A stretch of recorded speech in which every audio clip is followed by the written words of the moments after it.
I would say that the world has become much harder in lots of ways, but it's also become much easier in lots of ways. I mean, me and Andrew have programs like The Real World, are the online educational platform.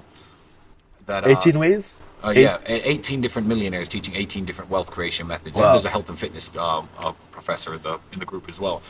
So there's so many resources I think at hand for younger people. Not just resources that I have. The internet as a whole is a resource that Information. I didn't have when I was young. The internet was very new when I was young. I mean, I was still trying to make money in sales by making phone calls through phone books and stuff. So I feel like the world is a lot easier if you're willing to do the work and apply yourself and use the tools available to you. I think that we live in an amazing new world full of, new opportunities and new ways of getting information and applying information. Just take advantage of it. It's the silver lining. Don't waste all your time on social media. Don't sit there scrolling on TikTok. If you were to tell someone in the 1950s, I have a device, it's 2023, and there's a device in my hand, and almost all of human knowledge is contained within this device. Yeah. I could find out anything. I can learn anything from this device.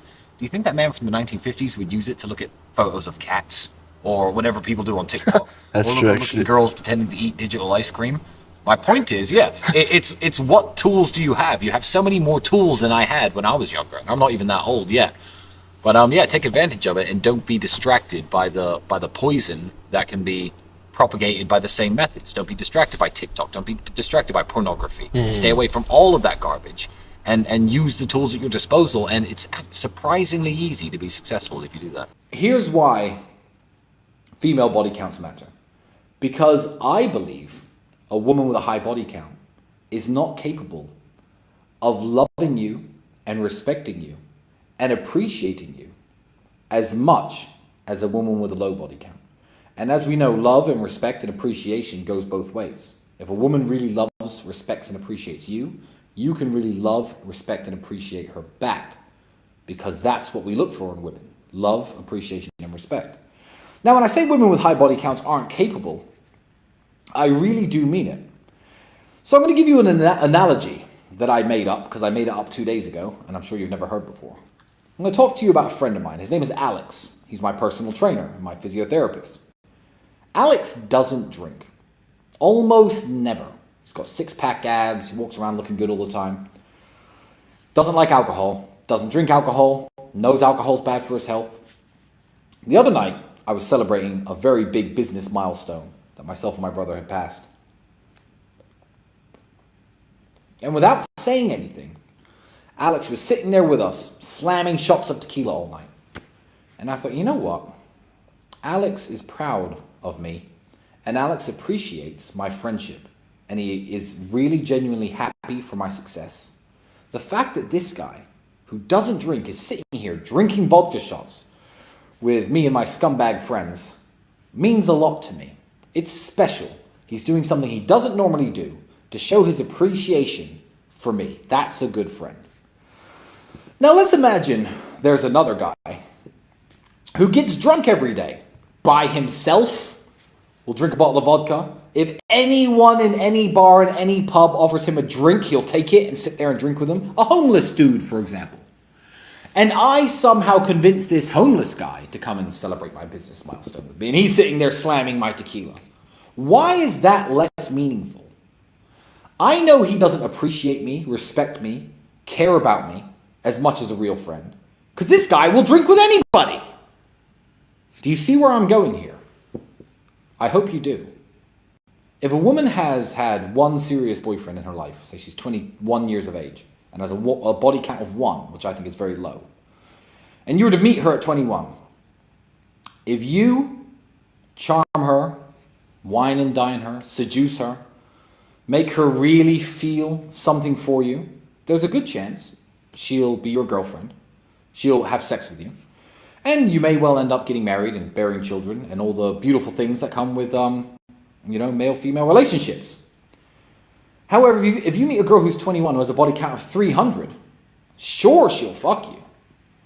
But that sex doesn't mean she cares about you. It doesn't mean she appreciates you. It doesn't mean she respects you. In fact, it's meaningless because it's not you that makes her do it. It's the sex. Just like it's the drink that will make the homeless man accept my invite, not my achievements. So be very careful of women with very high body counts. Be very careful of women who say that it doesn't matter, because I feel like they can't appreciate and love and respect a man in the same way that a woman with a low body count can. So I have met loads of women with high body counts, and I've slept with plenty of them. I'm not going to pretend I haven't, and so have many of you watching at home. But to all the women out there who do have high body counts, let me tell you something. Before you start saying, Tristan Tate, oh, he's just a fuckboy, or this guy's just a fuckboy, or this guy, he just uses women. You allowed yourself to be used by every single person in your hometown. Nobody is going to treat you, even the man who wants a family and wants a serious relationship and wants love and wants the real deal. He's not going to treat you the same way because of the way you've treated yourself. It's nothing to do with how men are behaving towards you. It's how you've behaved towards yourself. Always played the number 2 role. Like, you know, in monarchical times, it was always the eldest son that was passed down to the crown. From your father down to Andrew to you, has it always been an understanding, all right, I'm number 2. My brother's the leader. Let me get in line. Let's crush it. You know what? I don't feel it's necessarily like that. I feel it's more that I know what his strengths are, and I'm there to compensate for his weaknesses. He knows what my strengths are, and I'm there to compensate for his weaknesses. So who's the leader and who's not all depends on the situation that we're in.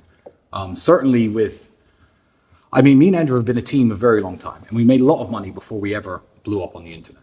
Our relationship was a lot more equal then, but Andrew is the famous one. I'm fully aware that he's the guy who will go in front of the camera and say the types of things or voice his opinions in a way that garner infamy and fame.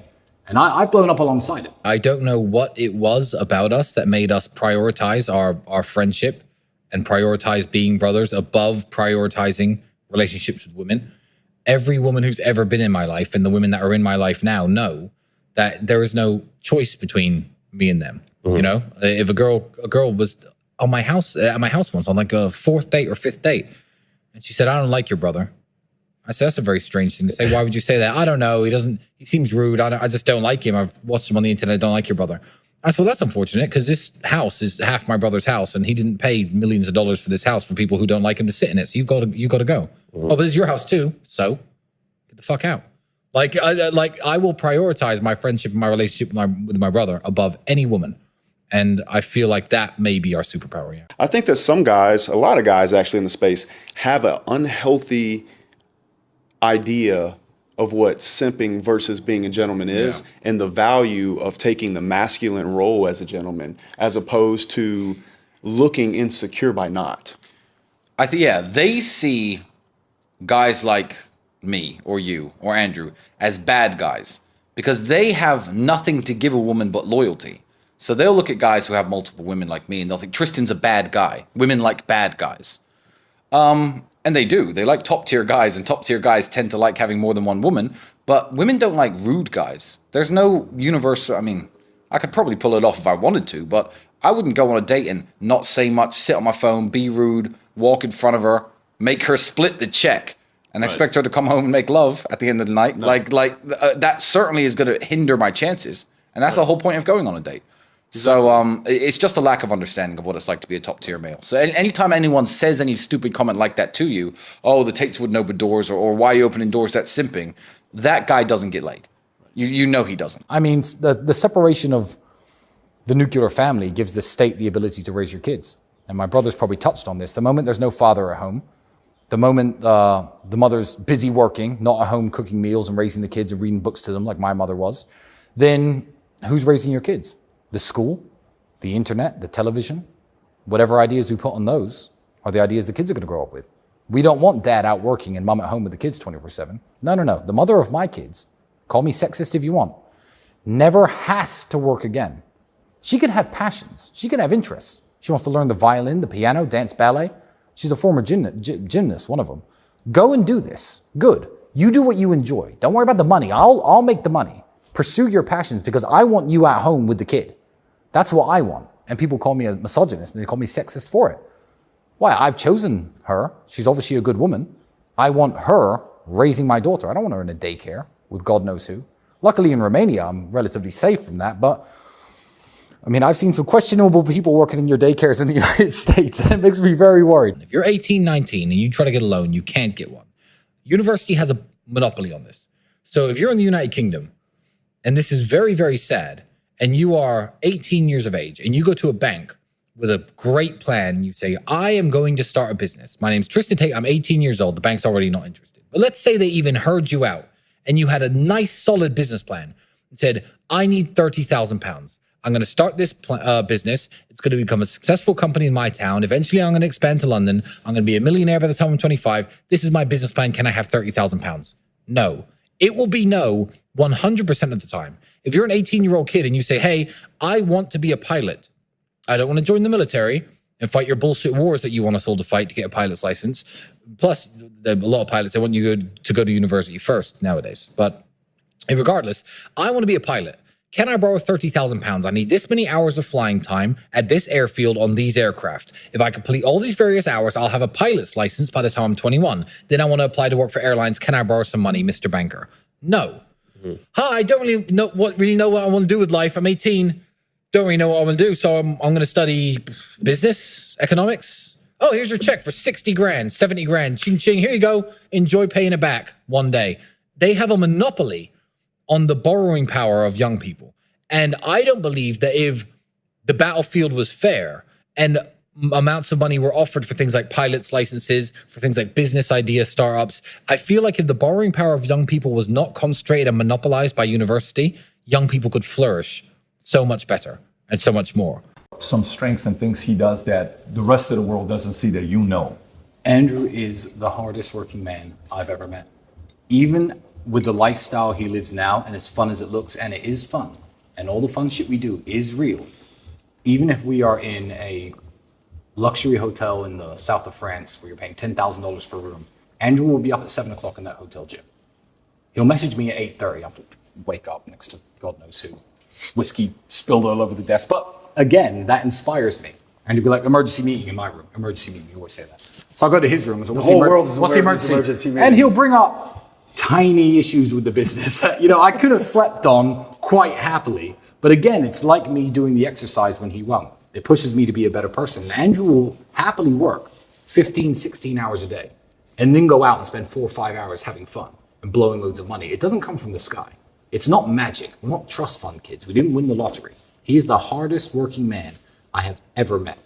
And the fact that I can even live with him and try to keep up is a testament to me, because it's difficult, Exactly. So you have to make life hard for yourself because no one else is going to do it.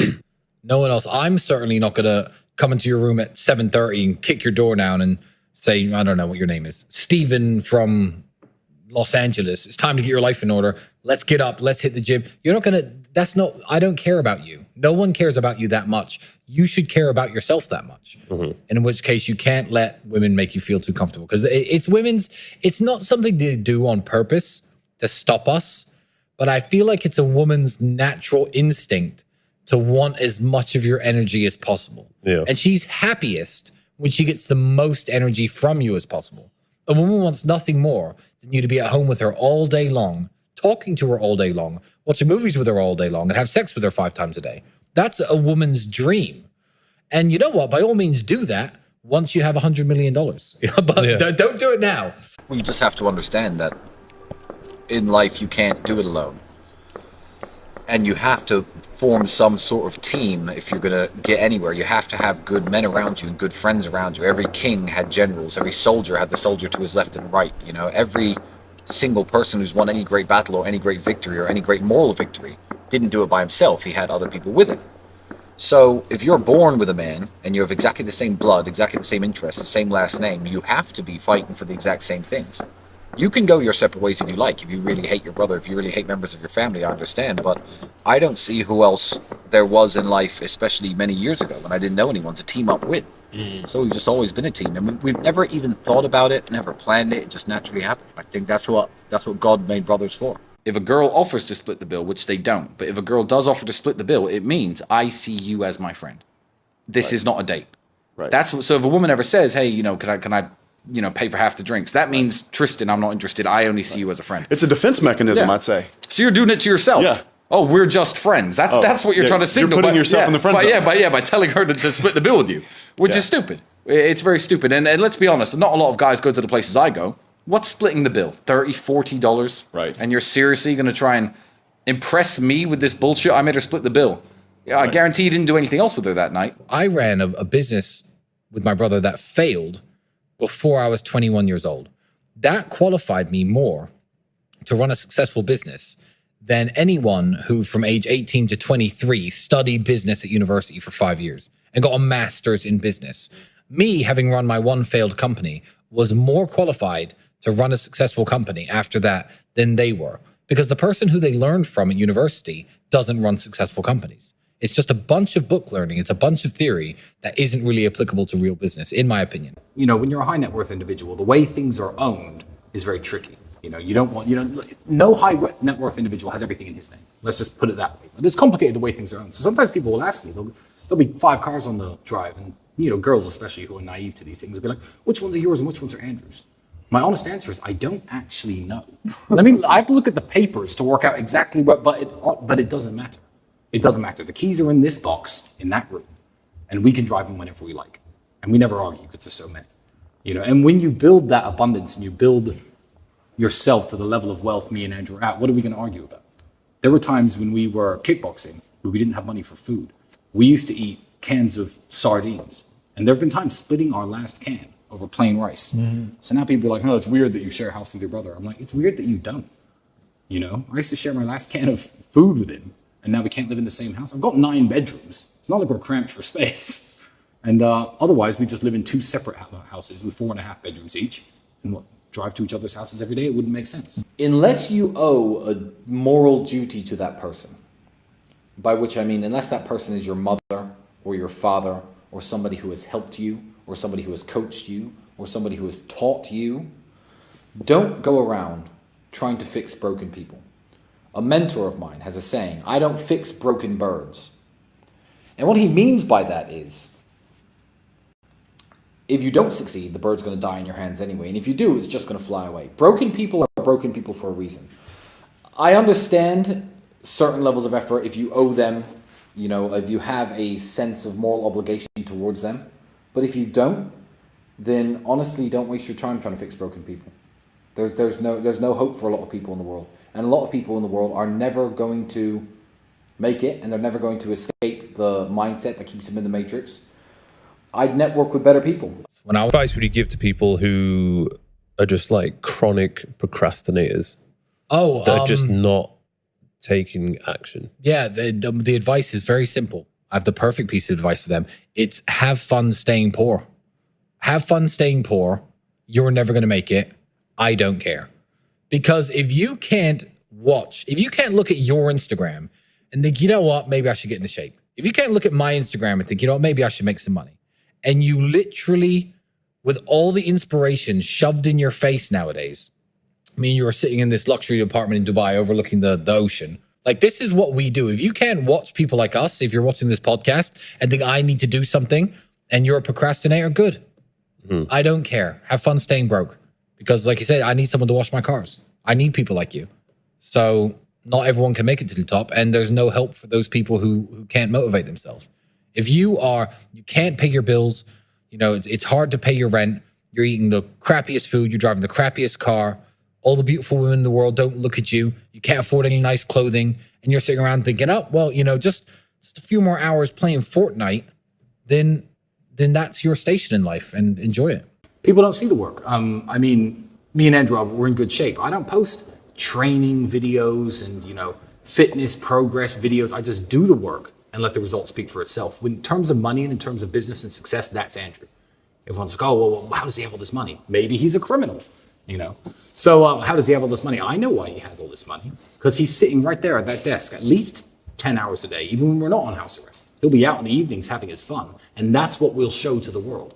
This whole, hey, look at me, I'm at my laptop and I'm going to grind away for 6 hours. No one wants to see that on Instagram. No one wants to see that on social media. It's boring. They want to see you driving the Bugatti with a cigar in your mouth and a beautiful girl next to you. But that doesn't come without sitting at that desk for a good while first. I said this to one kid. I said, you shouldn't waste your time playing video games. And he hit me with this stupid response. He went, PewDiePie plays video games. He makes hundreds of millions of dollars. I said, PewDiePie is not a video game player. He's a skill. PewDiePie is a presenter. He is a presenter. He's an entertainer. He's charismatic. He's smart. He's sharp. He's funny. He's a comedian. You can play video games just as well as him, and you will be poor forever. It's not about his video game playing ability.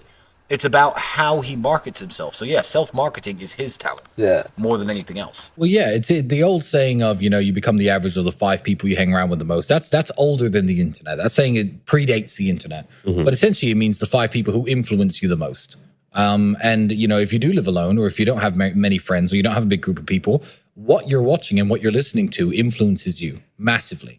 So yeah, cut the crap out. Exactly the same with a healthy diet. It influences your health. A healthy mind is exactly the same thing. Scrolling up and down Netflix, watching trash all day is not going to get you anywhere in life, literally, ever.